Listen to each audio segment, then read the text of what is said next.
Eh bien, bonjour à toutes et à tous, c'est Météo37, j'espère que vous allez bien en tout cas. Moi, ça va super et aujourd'hui, on se retrouve pour cette nouvelle vidéo, ce nouveau point météo où nous allons parler de la situation à venir pour cette semaine, évidemment, pour cette fin de semaine, ces derniers jours de la semaine, cette fin de semaine, ce week-end, comme vous voulez, avec ces fréquentes averses sur notre pays et pour notamment le début de semaine prochaine avec un potentiel pic de fraîcheur à venir, notamment entre le 15 et le 18 mai. On va regarder tout ça dans ce point météo évidemment.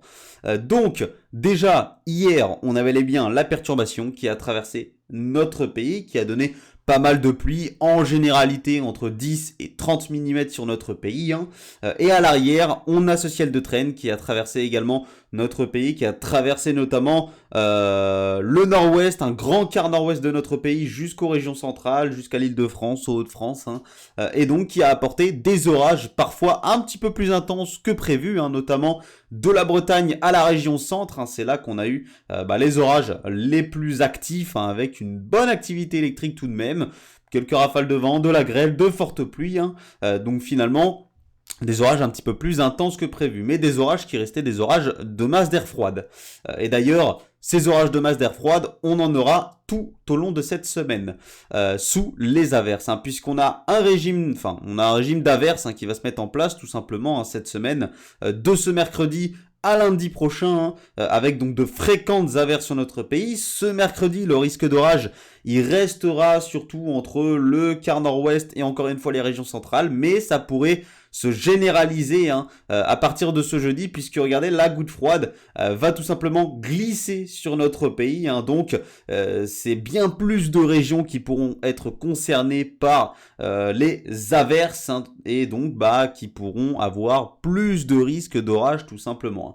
Alors ces orages, c'est des orages de masse d'air froide sous averses localisées, ça reste des orages faibles à modérés, mais ils pourront concerner notre pays toute la semaine, puisque ce régime d'averses va se mettre en place toute la semaine. Donc ce jeudi, de nouvelles averses, encore une fois, généralisées à notre pays. Ensuite, vendredi, on pourrait avoir une petite perturbation entre la nuit et la matinée de vendredi qui pourrait concerner l'extrême nord du pays, venu d'Allemagne et de Belgique, venu de l'Est, qui pourrait concerner l'extrême nord du pays. Partout ailleurs, vendredi, on restera sous ce fameux régime d'averses. Samedi, pareil, ce régime d'averses généralisé au pays va continuer, puisqu'on sera toujours sous l'influence de cette goutte froide. Et dimanche, pareil, on aura encore des averses généralisées au pays, dues à l'influence de cette goutte froide.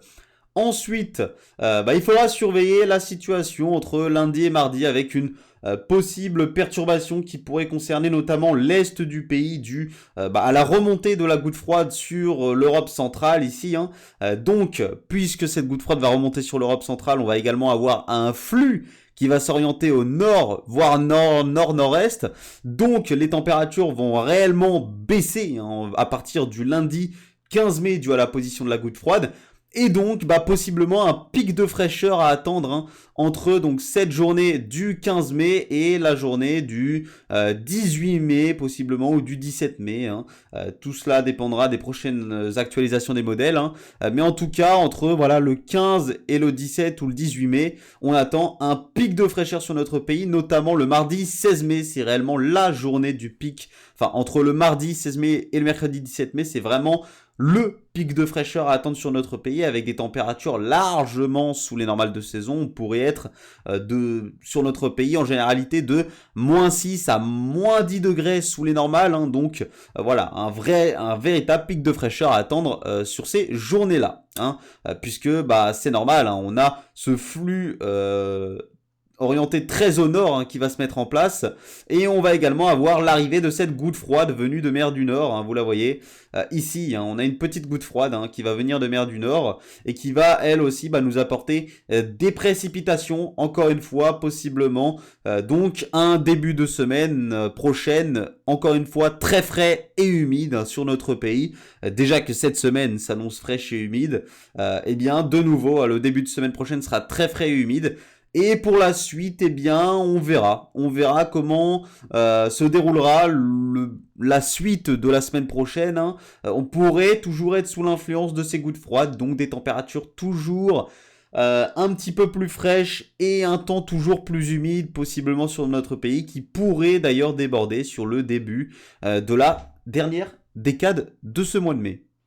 Donc voilà, c'est tout ce que j'avais à dire hein, pour l'instant. On verra bien hein, ce qui se mettra en place en début de semaine prochaine. Tout ce qu'on sait, c'est qu'il sera très frais et humide avec certainement plusieurs passages perturbés sur notre pays. Hein, et cette semaine également qui sera plus fraîche que la normale et humide encore une fois sur notre pays. Donc ce mois de mai finira, comme je vous l'avais dit au début, très certainement avec un excédent pluviométrique. Hein. On verra de quel ordre il sera, hein, cet excédent pluviométrique, en espérant également qu'on ait des précipitations vers le pourtour méditerranéen, notamment autour du golfe du Lion, ce serait pas mal, hein, sur ces régions qui sont touchées toujours hein, par une sécheresse de surface hein, importante, hein, voilà, notamment donc autour du golfe du Lion, c'est là que on aura le moins de précipitations pendant cette semaine, hein, du 8 au 14 mai, là, donc en espérant que la semaine prochaine on puisse avoir quand même quelques perturbations hein, qui traverseraient ces secteurs et permettraient d'annihiler un petit peu la sécheresse agricole, hein, qui est la sécheresse de surface tout simplement. Voilà, par contre pour la sécheresse de profondeur, c'est toujours plutôt mal barré, hein, mais malheureusement, on peut pas y changer grand chose. Hein. La saison de recharge, c'était il y a plusieurs mois. Merci à tous d'avoir suivi ce point météo. On se retrouve très bientôt, évidemment, pour un nouveau point météo. Profitez de ces orages de masse d'air froide si vous en avez cette semaine sous ce régime d'averse, hein, si jamais vous en avez. Merci à tous d'avoir suivi cette vidéo. On se retrouve très bientôt. C'était Météo 37. Bye tout le monde.